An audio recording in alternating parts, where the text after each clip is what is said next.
इस वीडियो में हम क्लास 9 साइंस चैप्टर 10 एनसीईआरटी गुरुत्वाकर्षण के क्वेश्चन सॉल्व करेंगे। अगर आपने अभी तक गुरुत्वाकर्षण के बारे में कुछ नहीं पढ़ा, कुछ नहीं जानते, तो घबराने की कोई ज़रूरत नहीं है। मैं अगले 10 मिनट में वो सारे कॉन्सेप्ट दे दूंगा जिससे आपको क्वेश्चन 1 से लेकर क्वेश्चन 11 तक आसानी से समझ में आ जाएंगे।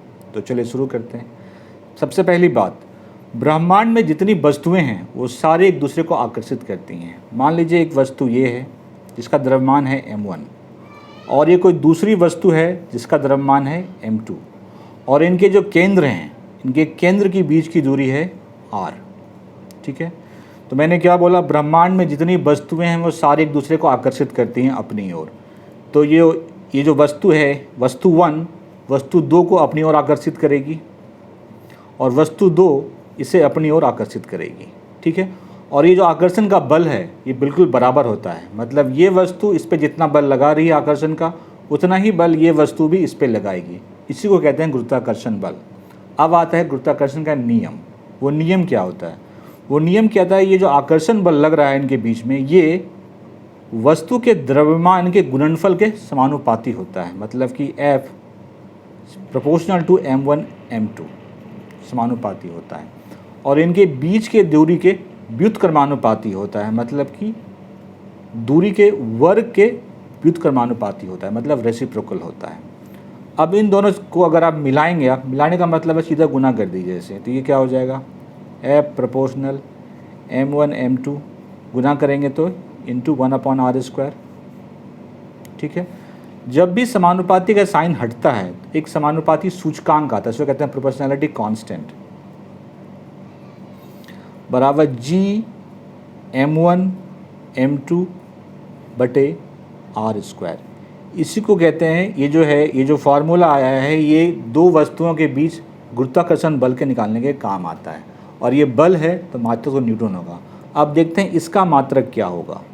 तो देखिए यहाँ पे F/1 कर सकते हैं इसे, इसको क्रॉस मल्टीप्लाई कर लीजिए तो FR² इक्वल टू दिस हो जाएगा, बराबर G m1 m2। तो यहाँ से हम लोग पहले G निकाल लेते हैं। G का क्या होगा, FR² और ये इधर भाग हो जाएगा। अब इसका जो इकाई है आप निकाल सकते हैं। ये बल है, बल की इकाई होती है न्यूटन। ये दूरी है, दूरी की इकाई क्या होती है, मीटर। यहाँ पे दूरी इसका स्क्वायर है तो न्यूटन मीटर स्क्वायर। ये द्रव्यमान है तो किलोग्राम, ये भी द्रव्यमान है तो किलोग्राम स्क्वायर। तो ये जो G है इसका जो इकाई होगा ये होता है और इसका वैल्यू होता है इसका 6.7 इंटू 10⁻⁻11 न्यूटन मीटर स्क्वायर पर केजी स्क्वायर। अब हम देखेंगे गुरुत्व त्वरण, इसका क्या फार्मूला होता है और इसका क्या मान होता है। त्वरण जिसको हम लोग कहते हैं एक्सेलरेशन ड्यू टू ग्रेविटी। मान लीजिए ये कोई अर्थ सरफेस है और अर्थ सरफेस के किसी भी दूरी से अगर किसी भी ऊंचाई से अगर वस्तु को आप नीचे गिराते हैं, ठीक है, तो वो एक नियत त्वरण से नीचे आता है, मतलब कांस्टेंट एक्सेलरेशन से नीचे आता है, जिस त्वरण का नाम है एक्सेलरेशन ड्यू टू ग्रेविटी या गुरुत्वीय त्वरण। इसका मान होता है 9.8 मीटर पर सेकेंड स्क्वायर और इसका फार्मूला होता है ग्रेविटेशनल कांस्टेंट, ठीक है, गुना अर्थ का जो मास होगा, अर्थ का मास मैं मान लेता हूँ m है, और इसका अर्थ का जो रेडियस होगा, अगर मैं मान लो रेडियस RE है तो RE का होल स्क्वायर। यही दो कॉन्सेप्ट आपको चाहिए था क्वेश्चन 1 से लेकर क्वेश्चन 11 तक को सॉल्व करने के लिए, जो कि मैंने बता दिया। अब जो मैं सॉल्व करूँगा क्वेश्चन 1 to 11, आपको हर चीज़ आसानी से समझ में आएगी। चलिए स्टार्ट करते हैं। क्वेश्चन 1, यदि दो वस्तुओं के बीच की दूरी को आधा कर दिया जाए तो उनके बीच गुरुत्वाकर्षण बल किस प्रकार बदलेगा। दो वस्तु के बीच की जो दूरी है उसको अगर आधा कर देंगे तो उसका गुरुत्वाकर्षण बल किस तरह बदलेगा वो बताना है आपको। मैं मान लेता हूँ ये वस्तु 1 है जिसका द्रव्यमान है m1, ठीक है, और ये कोई दूसरी वस्तु है जिसका द्रव्यमान है m2 और इनके केंद्र के बीच की दूरी है r। तो गुरुत्वाकर्षण बल क्या लगेगा इनके बीच में, फॉर्मूला क्या होता है, G इन दोनों के जो द्रव्यमान है उसका गुणनफल m1 गुना m2 बटे जो दूरी है उसका वर्ग। ठीक है, मैं इसे F1 मान लेता हूँ। ये था इनिशियल। अब कह रहे हैं कि इस दूरी को आधा कर दिया गया। वस्तु 1, वस्तु 2 और इनके बीच की दूरी जो है अब ये हो गई r/2, आधा कर दिया, मतलब जो दूरी पहले थी उसका आधा कर दिया। अब इस पे कितना बल लगेगा, इसको मैं मान लेता हूँ F2। फॉर्मूला सेम लगेगा, G m1 m2 बटे r/2 का whole square. G m1 m2, r का वर्ग r स्क्वायर हो गया और ये 2 स्क्वायर है 4 हो गया, ये 4 ऊपर चला जाएगा। तो लिखिए F2 बराबर क्या हो जाएगा, 4G m1 m2 बटे r स्क्वायर। देखिए ये वाला जो बल है ये क्या है, F1 है, F1 यही तो है, यहाँ पे लिख सकते हैं F2 बराबर 4F1। तो गुरुत्वाकर्षण बल क्या हुआ, 4 गुना हो गया। जो पहले गुरुत्वाकर्षण बल था, जब दूरी को हम आधा करेंगे तो गुरुत्वाकर्षण बल 4 गुना हो जाएगा। तो लिख लीजिए यहाँ पे गुरुत्वाकर्षण बल 4 गुना हो जाएगा। क्वेश्चन 2, सभी वस्तुओं पर लगने वाला गुरुत्वीय बल उनके द्रव्यमान के समानुपाती होता है, ये हम जानते हैं। फिर एक भारी वस्तु हल्की वस्तु के मुकाबले तेजी से क्यों नहीं नीचे गिरती है। देखिए मैं मान लेता हूँ कि ये पृथ्वी है और यहाँ पे एक वस्तु है जो भारी है, द्रव्यमान m2 है, m1 है, और ये एक हल्की वस्तु है, इससे हल्की है, m2 है। कह रहा है कि ये जब एक ही ऊंचाई से नीचे गिराया जाता है तो दोनों साथ ही क्यों पहुँचते हैं। इसको पहले पहुँचना चाहिए क्योंकि ये भारी है, ठीक है। उसके पीछे रीज़न देखिए, किसी भी वस्तु को अगर आप ऊपर से नीचे गिराते हैं, ठीक है, तो वो एक नियत त्वरण से नीचे आता है जिसका नाम है g। इसको कहते हैं एक्सेलरेशन ड्यू टू ग्रेविटी, या फिर हिंदी में कहते हैं गुरुत्वीय त्वरण, ठीक है। और इस g का जो फॉर्मूला होता है वो होता है g पृथ्वी का द्रव्यमान, मास ऑफ अर्थ जिसको कहते हैं, बटे पृथ्वी की त्रिज्या का होल स्क्वायर होता है। अब देखिए जब मैंने क्या बोला आपको, किसी भी वस्तु को अगर आप किसी ऊंचाई से नीचे गिराते हैं तो वस्तु एक नियत त्वरण से नीचे आती है जिसका नाम है गुरुत्वीय त्वरण। और गुरुत्वीय त्वरण का फॉर्मूला होता है g पृथ्वी का द्रव्यमान बटे पृथ्वी की त्रिज्या का होल स्क्वायर। तो देखिए इस सूत्र में कहीं भी वस्तु का द्रव्यमान नहीं है। जब वस्तु का द्रव्यमान कहीं नहीं है इसका मतलब जो गुरुत्वीय त्वरण है वस्तु के द्रव्यमान पर निर्भर ही नहीं करता है, वस्तु के द्रव्यमान पर निर्भर नहीं करता है। इसीलिए वस्तु भारी हो या हल्की हो, अगर आप सेम हाइट या सेम ऊंचाई से नीचे गिराएंगे तो वो सेम टाइम में सेम समय में ही पृथ्वी को स्ट्राइक करेगी। आई होप समझ में आ गया होगा, और इसका डिटेल आंसर आपको वीडियो के डिस्क्रिप्शन में मिल जाएगा, आप वहाँ से नोट कर सकते हैं। यहाँ तो मैंने सिर्फ आपको एक्सप्लेन कर दिया। आई होप समझ गए होंगे आप। अब आते हैं नेक्स्ट क्वेश्चन पे। क्वेश्चन 3, पृथ्वी तथा उसकी सतह पर रखी किसी 1 kg की वस्तु के बीच गुरुत्वीय बल का परिमाण क्या होगा। पृथ्वी का द्रव्यमान 6 × 10⁻24 kg है, तब पृथ्वी की त्रिज्या 6.4 × 10⁻6 मीटर है। कह रहे कि ये पृथ्वी की सतह, मैं मान लेता हूँ ये पृथ्वी है, ठीक है, इसकी सतह पर 1 kg, मतलब मान लेता हूँ ये वस्तु है जिसका द्रव्यमान 1 kg रखी गई है। तो कह रहा है इस पर कितना गुरुत्वीय बल लगेगा। ये केंद्र है पृथ्वी का, ये क्या होगा, पृथ्वी की त्रिज्या। तो वस्तु की मास क्या है, इसको मैं मान लेता हूँ m1, ठीक है। वस्तु की मास 1 kg दिया हुआ है, ठीक है। पृथ्वी की मास, इसको मैं मान लेता हूँ me, मास ऑफ अर्थ दिया हुआ है 6 × 10⁻24 kg।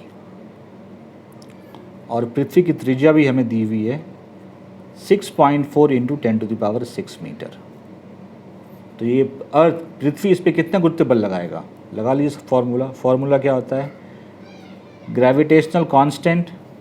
पहला यहाँ पे ये ऑब्जेक्ट है तो mass of earth Guna m1 जो वस्तु का द्रव्यमान होगा, बटे ये दूरी कितनी है जो त्रिज्या होगी अर्थ की का होल स्क्वायर। इसी को सॉल्व करना है हमें, ठीक है।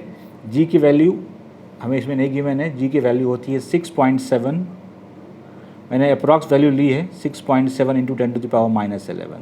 ये g की वैल्यू है, इनटू मास ऑफ अर्थ है 6 × 10⁻24, और ये तो 1 है तो उसको मैं ऐसे छोड़ दे रहा हूँ, बटे R E square, R E है 6.4 इंटू 10⁻6 होल स्क्वायर। ठीक है, देखिए इसमें मेन होता है कैलकुलेशन। वैसे तो सीधे फार्मूले पे सवाल था, तो इसका सबसे आसान तरीका ये होता है कि जो 10 के पावर वाले हैं उनको एक साथ कर दीजिए और जो बिना पावर वाले हैं उसको एक साथ कर दीजिए।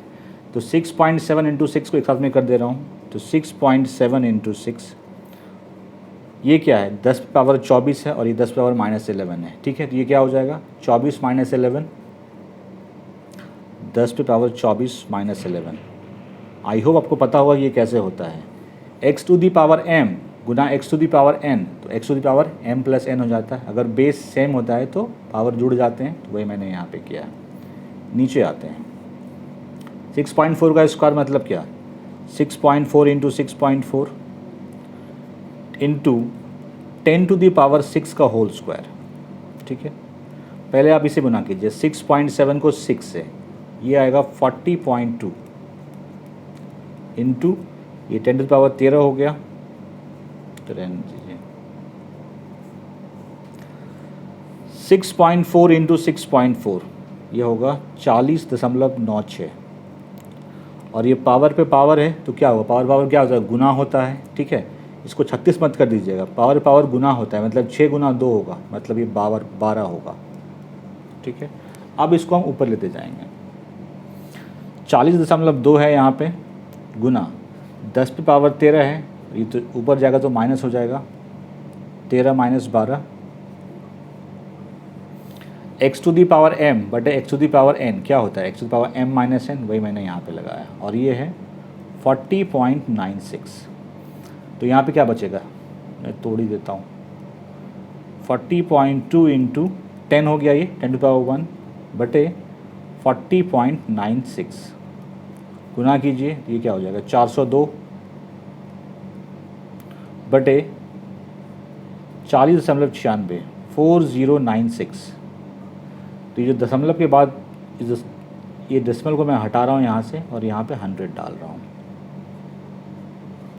4 से कैंसिल होगा दोनों, कीजिए, 10 चौके 40, 4 2 8 और ये 25 बार में कैंसिल, 2 से ये 512 बार में कैंसिल और ये 2 से ये 201 बार में कैंसिल। तो 201 गुना 25 ये हो जाएगा 5025 बटे 512।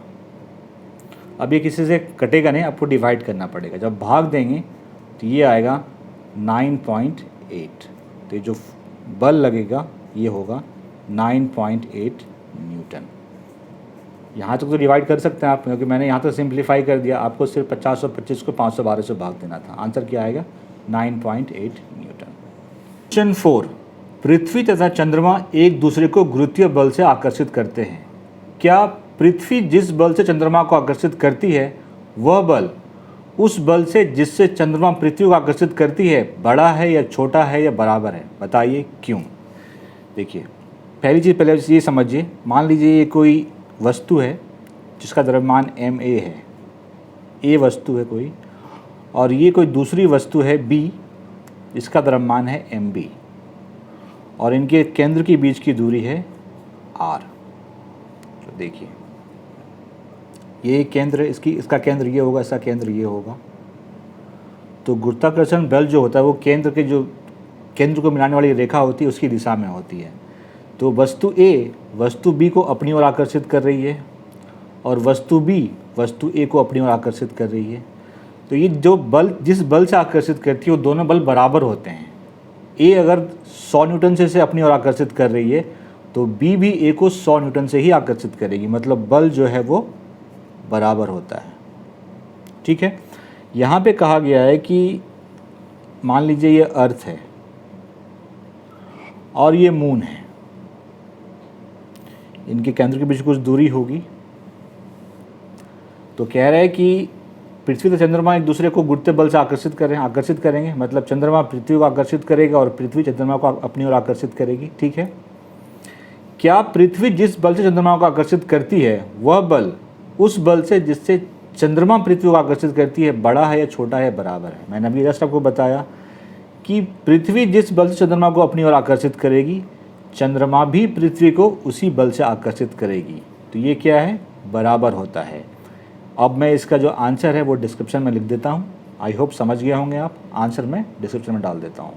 चंद्रमा पृथ्वी को आकर्षित करता है तो पृथ्वी चंद्रमा की ओर गति क्यों नहीं करता। अब समझते हैं इसको। मान लीजिए ये पृथ्वी है, ठीक है, और ये चंद्रमा है। क्वेश्चन कह रहा है कि चंद्रमा पृथ्वी को आकर्षित करती है, ठीक है, ये इसके केंद्र का है। चंद्रमा जो है पृथ्वी की ओर अपनी ओर आकर्षित करती है, तो पृथ्वी चंद्रमा की ओर गति क्यों नहीं करता। तो अगर चंद्रमा पृथ्वी को आकर्षित कर रही है तो पृथ्वी भी चंद्रमा को अपनी ओर आकर्षित करेगी गुरुत्वाकर्षण बल से। मैं मान लेता हूँ कि पृथ्वी का द्रव्यमान है m e और चंद्रमा का द्रव्यमान है m छोटा m, मास ऑफ मून। तो इसके बीच जो गुरुत्वाकर्षण बल होगा वो क्या होगा, g मास पृथ्वी का द्रव्यमान जो कि है m e कैपिटल E है, और चंद्रमा का द्रव्यमान बटे जो दूरी है, मैं मान लेता हूँ कि ये दूरी r है, इनके केंद्र के बीच की दूरी r है, r²। ठीक है, ये बल लगा है। इस बल से चंद्रमा पृथ्वी को अपनी ओर आकर्षित कर रही है और इसी बल से पृथ्वी चंद्रमा को अपनी ओर आकर्षित कर रही है। बल का एक सूत्र और भी होता है जो आपने पढ़ा होगा बल तथा गति नियम में, बल बराबर द्रव्यमान गुना त्वरण। तो यहाँ से अगर आप त्वरण निकालेंगे तो त्वरण बराबर क्या होगा, बल बटे वस्तु का द्रव्यमान। तो पहले निकालते हैं कि किस त्वरण से पृथ्वी चंद्रमा की ओर गति करती है। ठीक है, हम निकाल रहे हैं यहाँ पे पृथ्वी का त्वरण चंद्रमा की ओर। तो क्या होगा, फोर्स बटे, हम यहाँ पे पृथ्वी की त्वरण निकाल रहे हैं पृथ्वी का, तो यहाँ पे हम पृथ्वी का द्रव्यमान भाग देंगे। तो भाग दीजिए, ये F हमारे पास है, लिखिए G m m बटे r² और बटे हो गया me। ये ही यहाँ गुना हो जाएगा, मैं यहाँ पे कर दे रहा हूँ G me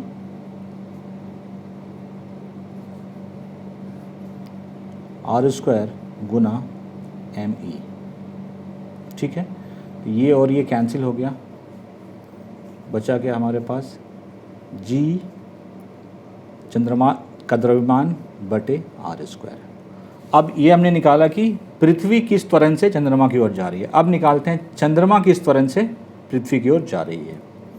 मतलब हमें निकालना है एक्सेलरेशन ऑफ मून, चंद्रमा का त्वरण। तो क्या होगा, बल बटे चंद्रमा का द्रव्यमान, बल तो यही है, लिख लीजिए G me into m small m है बटे r² बटे mm। यही है, ये ऊपर चला जाएगा G me mm गुना r²। ठीक है, ये mm कट गया, बचा क्या, G me बटे r²। ठीक है, एक फैक्ट और आपको जानना चाहिए, पृथ्वी का जो द्रव्यमान होता है वो चंद्रमा के द्रव्यमान से 81 गुना ज़्यादा होता है। ठीक है, ये एक लगभग मान है। ठीक है, अब यहाँ पे इसके जगह पे हम ये रख दे रहे हैं, एम ई की जगह पे हम ये रख दे रहे हैं, यहाँ लिख दे रहा हूँ लगभग। तो क्या हो जाएगा, ये G 81 m, एम ई की जगह पे मैंने ये रख रहा हूँ, बटे r²। अब देखिए, ये चंद्रमा का त्वरण है पृथ्वी की ओर और ये पृथ्वी का त्वरण है चंद्रमा की ओर। इन दोनों में से ज़्यादा कौन सा है, ये simply G mm upon r² है और ये G mm मतलब 81 गुना ज़्यादा है। मतलब चंद्रमा का त्वरण पृथ्वी की ओर ज़्यादा है, इसीलिए पृथ्वी जो है चंद्रमा की ओर नहीं गति करती है, क्योंकि त्वरण तो ज़्यादा चंद्रमा का है, तो चंद्रमा को गति करना चाहिए, पृथ्वी गति क्यों करेगी। आई होप आपको समझ में आ गया हो गया। आंसर मैं आपको आंसर आप डिस्क्रिप्शन से नोट कर सकते हैं, एक्सप्लेनेशन मैंने आपको यहाँ पे दे दिया है। क्वेश्चन 6, दो वस्तुओं के बीच लगने वाले गुरुत्वाकर्षण बल का क्या होगा यदि एक वस्तु का द्रव्यमान दुगुना कर दिया जाए। पहले पार्ट वाइज देखते हैं, ठीक है। दो वस्तु है, एक का द्रव्यमान m1 मान लेता हूँ, दूसरा का द्रव्यमान मैं m2 मान लेता हूँ, और इनके बीच की दूरी को मैं r मान लेता हूँ। कह रहे हैं कि एक वस्तु का द्रव्यमान दुगुना कर दिया जाए। तो देखिए, गुरुत्वाकर्षण नियम से हम क्या जानते हैं कि बल जो होता है, गुरुत्वाकर्षण बल जो होता है, दोनों ही द्रव्यमान के गुणनफल के समानुपाती होता है। समानुपाती का मतलब होता है समान अनुपात, मतलब जिस अनुपात में द्रव्यमान बढ़ेगा उसी अनुपात में बल भी बढ़ेगा। तो यहाँ पे क्या कर रहा है कि एक वस्तु का द्रव्यमान को दुगुना कर दिया गया, तो बल भी दुगुना हो जाएगा। तो लिख लीजिए, बल दुगुना हो जाएगा, बल दो गुना हो जाएगा। दूसरा पार्ट, वस्तुओं के बीच की दूरी दोगुनी अथवा तिगुनी कर दी जाती है। अब क्या होता है, जो वस्तु उनकी दूरी है इसको दोगुनी और तिगुनी कर दी जाती है। तो गुरुत्वाकर्षण के नियम से हम जानते हैं कि बल जो होता है उनके बीच की जो दूरी होती है उसके वर्ग का व्युत्क्रमानुपाती होता है, मतलब कि रेसिप्रोकल होता है, ठीक है। तो हम क्या कर रहे हैं कि दूरी को पहले दुगुना कर दिया, ठीक है। जब दुगुना करेंगे तो ये क्या हो जाएगा, F बराबर 2r², दुगुना किया आपने, 1/4r², ठीक है। पहले था 1/r², अब है 1/4r²। इसको मैं एक पार्ट और करता हूँ, इसको लिखिए ऐसे आप, 1/4 गुना 1/r², ठीक है। तो पहले था सिर्फ 1/r², अब क्या है 1/r² गुना 1/4, 1/4। तो क्या हो जाएगा, बल 1/4 हो जाएगा, ठीक है।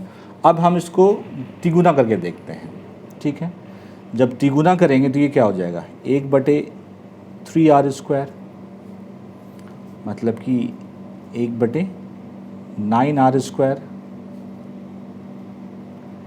1/9 इंटू 1/r²। तो देखिए, जब दूरी r था तो ये था बल, अब क्या हो गया, दिस गुना दिस, मतलब क्या हो गया, बल जो होगा 1/9 हो जाएगा, 1/9 हो जाएगा बल, अगर आप उसके बीच की दूरी को तिगुनी कर देंगे।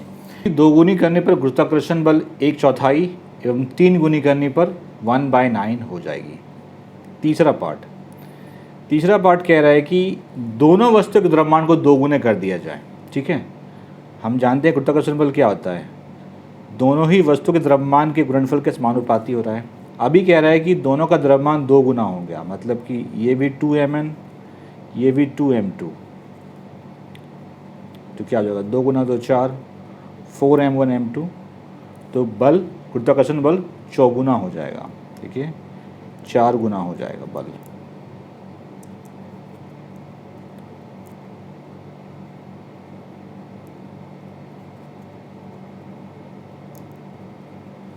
क्वेश्चन 7, गुरुत्वाकर्षण के सार्वत्रिक नियम के क्या महत्व है, मतलब कि इस नियम से हम क्या क्या जान सकते हैं।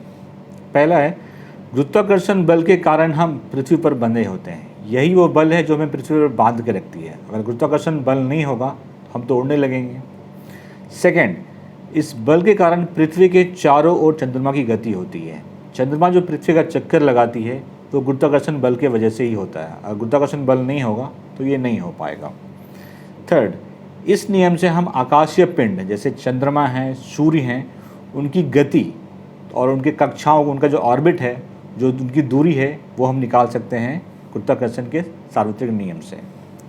चौथा, इसी नियम से हमें समुद्र में ज्वार भाटा को समझने में सहायता मिलती है। समुद्र में जो ज्वार भाटा होता है उसको भी हम इस नियम से समझ सकते हैं। ये प्योर थ्योरेटिकल क्वेश्चन था, ये इसके आंसर है। क्वेश्चन 8, मुक्त पतन का त्वरण क्या होता है। मुक्त पतन का त्वरण का मतलब, अगर किसी वस्तु को आप किसी ऊंचाई से छोड़ देते हैं, आप फेंकते नहीं हैं, छोड़ देते हैं, तो उस वस्तु में जो त्वरण लगता है उसको कहते हैं मुक्त त्वरण। जैसे कि हमने इस ऊंचाई से किसी वस्तु को छोड़ दिया, ये धरातल है और इस ऊंचाई से मैंने किसी वस्तु को छोड़ दिया, तो इस वस्तु में जो त्वरण होगा उसको हम लोग कहते हैं मुक्त पतन का त्वरण, जिसका नाम है गुरुत्वीय त्वरण, जिसको हम लोग जी से रिप्रेजेंट करते हैं। ये हमेशा नीचे की ओर लगेगा और इसका मान होता है 9.8 मीटर पर सेकेंड स्क्वायर। ये वो हर उस वस्तु पे लगेगा जो कि किसी ऊंचाई से नीचे की ओर छोड़ दिया जाता है। तो उत्तर में हम लिख सकते हैं, यह वह त्वरण है जो पृथ्वी की ओर स्वतंत्र रूप से गिरने वाली किसी भी वस्तु पर लगता है। यह त्वरण पृथ्वी के गुरुत्वाकर्षण बल के कारण उत्पन्न होता है, जो मैंने आपको बता चुका पहले ही। इसे जी से व्यक्त करते हैं तथा इसका मान 9.8 मीटर पर सेकेंड स्क्वायर है। जो मैंने आपको यहाँ बताया वो मैंने यहाँ पे लिख दिया। अब आता नेक्स्ट क्वेश्चन पे। क्वेश्चन 9, पृथ्वी तथा किसी वस्तु के बीच गुरुत्वीय बल को हम क्या कहते हैं? उसको वस्तु का भार कहते हैं। जैसे ये पृथ्वी है और इस पर एक वस्तु रखी गई है, तो पृथ्वी इस वस्तु पे जो गुरुत्वाकर्षण का बल लगाएगी उसको उस वस्तु का भार कहते हैं, वेट कहते हैं। एक मित्र के निर्देश पर ध्रुवों पर कुछ ग्राम सोना खरीदता है। वह इस सोने को विषुवत वृत्त पर अपने मित्र को दे देता है। क्या उसका मित्र खरीदे हुए सोने के भार से संतुष्ट होगा? यदि नहीं तो क्यों? यहाँ पे कुछ संकेत भी दिए हुए हैं। एक व्यक्ति है ए, जिसने अपने एक मित्र के लिए पोल पर या ध्रुव पे कुछ ग्राम सोना खरीदा। उसका दोस्त जो है वो विषुवत वृत्त पे है, उसको जाके वहाँ देता है। तो क्या उसका मित्र उस सोने के भार से संतुष्ट होगा? नहीं होगा। क्यों नहीं होगा वो समझते हैं, फिर हम आंसर समझेंगे। देखिए, किसी वस्तु का भार जो होता है वो होता है वस्तु का द्रव्यमान गुना गुरुत्वीय त्वरण, mg होता है। ठीक है, हमें पता है कि ध्रुवों पर जो g का मान होता है वह विषुवत वृत्त की अपेक्षा अधिक होता है। मतलब कि गुरुत्वीय त्वरण जो पोल पे होगा, उसको ध्रुव को पोल कहते हैं इंग्लिश में, वो ज़्यादा होगा इक्वेटर से, विषुवत वृत्त से। ठीक है, अब निकाल। तो वस्तु का भार ध्रुव पे क्या होगा? लिखिए, वस्तु का भार ध्रुव पर, वस्तु का द्रव्यमान जीपी, मतलब पोल पे गुरुत्वीय त्वरण। ये वस्तु नहीं, मतलब ये सोना है, वस्तु यहाँ पे सोना है तो मैंने वस्तु लिखा है, तो सोना मान लीजिए। सोना का भार ध्रुव पर, सोने का भार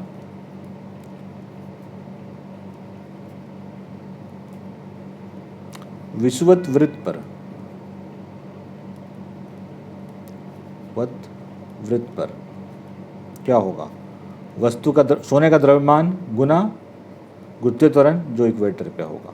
ठीक है, ये बड़ा है इससे, इसका मतलब क्या हुआ? जो mgp है ये बड़ा है mge से। ठीक है, मतलब जो सोने का जो भार पोल पे होगा वो ज़्यादा होगा, ध्रुव पे जो होगा ज़्यादा होगा, और विषुवत वृत्त पे कम हो जाएगा, इसीलिए उसका दोस्त संतुष्ट नहीं होगा। आई होप आप लोग समझ गए होंगे। अब मैं, और इसका आंसर आपको डिस्क्रिप्शन में मिल जाएगा, आप वहाँ से नोट कर सकते हैं। 11, एक कागज़ की सीट उसी प्रकार की सीट को मरोड़कर बनाई गई गेंद से धीमा क्यों गिरता है? क्वेश्चन ये है कि ये पृथ्वी है, किसी ऊंचाई से एक कागज़ की सीट को गिराया जाता है और एक उसी सीट को मोड़ करके बनाए गए गेंद को गिराया जाता है। तो कह रहा है कि ये धीमी क्यों गिरती है और ये तेज़ी से क्यों गिरती है। देखिए, जब बहुत हल्की वस्तुएं ऊपर से नीचे आती है तो उसमें जो हवा का गतिरोध होता है वो काउंट होता है। तो जब वस्तु बहुत हल्की होती है तो उसमें जिस वस्तु का क्षेत्रफल जितना ज़्यादा होगा उसमें हवा का गतिरोध उतना ज़्यादा होगा, क्योंकि हवा का गतिरोध जो होता है वो वस्तु के क्षेत्रफल के समानुपाती होता है। मतलब कि वस्तु का क्षेत्रफल जितना ज़्यादा, हवा का गतिरोध उतना ज़्यादा।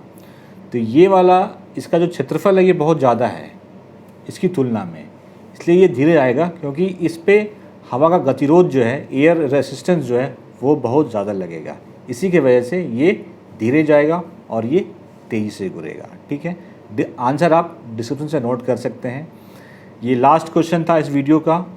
अगर आपको कोई क्वेरी है कमेंट सेक्शन में पूछे, विल गेट रिप्लाई। वीडियो अच्छा लगा तो लाइक शेयर ज़रूर कीजिए। नेक्स्ट वीडियो में मैं क्वेश्चन नंबर 12 से लेके 22 तक करूँगा। Thank you very much.